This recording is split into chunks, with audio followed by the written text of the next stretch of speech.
వాడరేవు పిడుగురాల జాతీయ రహదారి పనులు శరవేగంగా పూర్తవుతున్నాయి. 2 ప్యాకేజీలుగా నిర్మితమవుతున్న ఈ రహదారిలో మొదటి ప్యాకేజీ పనులు పూర్తయ్యాయి. ఫలితంగా బాపట్ల జిల్లా పరిధిలో ఆర్థిక కార్యకలాపాలు జోరందుకున్నాయి.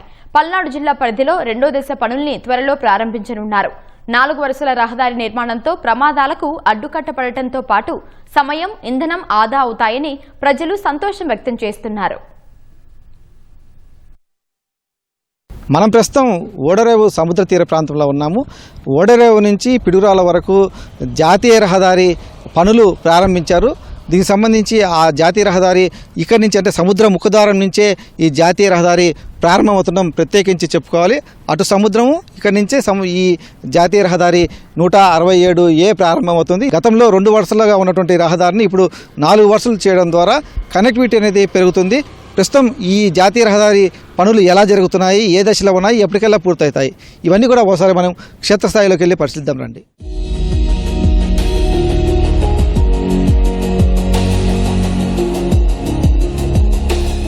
వాడరేవు పిడుగురాళ్ల మధ్య 167A జాతీయ రహదారి 85 కిలోమీటర్ల మార్గాన్ని 4 లేన్లుగా విస్తరించడానికి 2022లో కేంద్రం 1851 కోట్లు మంజూరు చేసింది. వాడరేవు నుంచి చిలకలూరుపేట వరకు ఒక ప్యాకేజీ, చిలకలూరుపేట నుంచి నకరికల్లు అడ్డరోడ్డు వరకు మరో ప్యాకేజీగా విభజించారు. 2024 ఫిబ్రవరిలో మొదలైన తొలి ప్యాకేజీ పనులు దాదాపు పూర్తయ్యాయి. వాడరేవు నుంచి చిలకలూరుపేట వరకు ప్రధాన రహదారి పూర్తవడంతో వాహనాల రాకపోకలకు అనుమతించారు. పర్యాటకులకు అనువుగా మారడం వారాంతాల్లో వేలాది వాహనాలు ఈ మార్గం గుండా సముద్ర తీరానికి వస్తున్నాయి. మెరుగైన రవాణా సౌకర్యం రావడంతో ఇక్కడ పర్యాటక ప్రాజెక్టులు భారీగా ఏర్పాటవుతున్నాయి. వేలాది సంఖ్యలో ప్రతి ఆదివారం, శనివారం, శుక్రవారం వస్తే చాలు. ఇవాళ ఆదివారం, శనివారం 2 డేస్ స్టే చేయడానికి వేలాది మంది, వందలాది టీఎస్ రిజిస్ట్రేషన్ కార్లతోటి ఆ ప్రాంతానికి విజిట్ చేసి అక్కడ స్టే చేయడం జరుగుతూ ఉంది. ప్రశాంతంగా ఈజీగా రావడం కోసం, మంచి యాక్సెస్ డెవలప్ చేయడం కోసం మనకి హైదరాబాద్ నుంచి పిడుగురాళ్ల మీదుగా వస్తున్న హైవే ఏదైతే ఉందో చిలకలూరుపేట దగ్గర నుంచి బొప్పూడి దగ్గర నుంచి కట్ అయ్యి మనకి పర్చూరు మీదుగా చీరాల ఓడరేవుకి 4 లైన్స్ ఒక గ్రీన్ ఎక్స్ప్రెస్ హైవే లాగా డెవలప్ చేస్తున్నారు. ఇది 95% పూర్తి అయిపోయింది. అయినా ఈ ప్రజెంట్ యాక్సెస్ వాడుతున్నారు. త్వరలో దాన్ని పూర్తి స్థాయిలో 100% పూర్తి చేసుకుని ప్రారంభించడం కనుక జరిగితే ఒక టూరిజం స్పాట్, గోవా లాంటి టూరిజం స్పాట్ మాత్రం యావత్ దేశానికి ఒక డెస్టినేషన్ పాయింట్ లాగా ఉంటుంది. హైవే రావడం వల్ల ఈ ప్రాంతం భూమి రేట్లు భారీ ఎత్తున పెరిగినాయి. రైతులు ఆర్థిక గ్రోత్ కూడా బాగా పెరిగింది. రియల్ ఎస్టేట్ బాగుంది. టూరిజం కూడా బాగా అభివృద్ధి చెందింది. వర్క్స్ వచ్చేసి ఆల్మోస్ట్ 90% కంప్లీట్ అయిపోయినాయండి. సో దానివల్ల ఏంటంటే హైదరాబాద్కి ఇక్కడికి టూరిజం బాగా పెరిగింది. రోడ్స్ కూడా చాలా బాగా డెవలప్ అవడం వల్ల ఇక్కడ ఉన్న రియల్ ఎస్టేట్ కానీ, hotels, resorts, like play areas, water games కానీ ఇవంతా కూడా గోవా తరహాలో ఇక్కడ చాలా డెవలప్మెంట్ అనేది బాగుందండి. మొన్న సమ్మర్ అంతా కూడా అసలు ఇక్కడ ఖాళీ లేదండి. హైదరాబాద్ నుంచి సముద్ర తీర ప్రాంతానికి అనుసంధానం చేయడంలో ఈ మార్గం చాలా కీలకమైనది. హైదరాబాద్ నుంచి పర్యాటకులు చీరాల, వాడరేవు, బాపట్లలోని సూర్యలంక తీరాలకు పెద్ద సంఖ్యలో వస్తుంటారు. వారాంతాల్లో పర్యటిస్తూ ఇక్కడి పర్యాటక ప్రాజెక్టులు, రిసార్టుల్లో సేద తీరుతున్నారు. ఒంగోలు దిగమరు మార్గంలో చెన్నై నుంచి వచ్చే భారీ వాహనాలు ఈ మార్గంలోనే హైదరాబాద్కు రాకపోకలు సాగిస్తున్నాయి. చెన్నై నుంచి తెలంగాణ వైపు వెళ్లేవారికి ఇది దగ్గరదారి అవుతుంది. రహదారిని 4 వరుసలుగా విస్తరించడం ద్వారా రవాణాలో కీలకం కానుంది.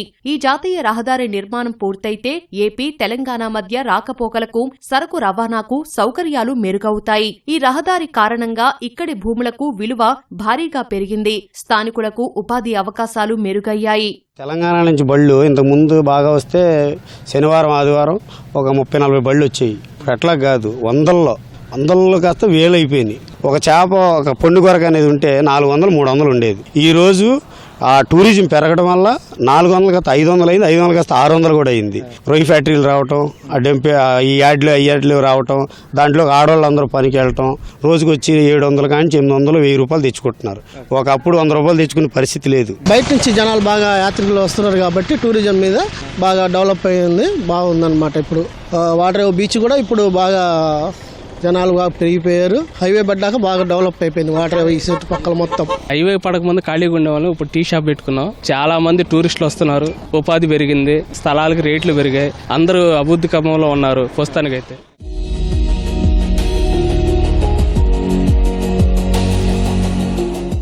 చిలుకలూరుపేట బైపాస్ వరకు కూడా ఈ జాతీయ రహదారి పనులు చాలా వేగంగా కూడా జరిగాయి. అయితే నసరావుపేట నగరికల్లు మధ్యలో భూసేకరణ సమస్యల కారణంగా కొంత ఈ రహదారి నిర్మాణానికి సంబంధించినటువంటి ఇబ్బందులు ఎదురయ్యాయి. కూటమి ప్రభుత్వం వచ్చిన తర్వాత ఆ భూసేకరణను వేగవంతం చేసి పూర్తి చేయడంతో పాటుగా సాయిల్ టెస్ట్ ఇవన్నీ కూడా పూర్తి చేసి పనులు కూడా ఇటీవలే ప్రారంభించారు. మొత్తం రహదారి కూడా పూర్తిగా ఆధునిక హంగులతో అత్యాధునిక సౌకర్యాలతో నిర్మించినటువంటి కారణంగా ప్రయాణికులకు సంబంధించి వాహనదారులకు కూడా కొంత దూరం తగ్గుతుంది. అలాగే కూడా వేగంగా కూడా గమ్యస్థానానికి చేరుకున్నటువంటి అవకాశం ఏర్పడుతుంది.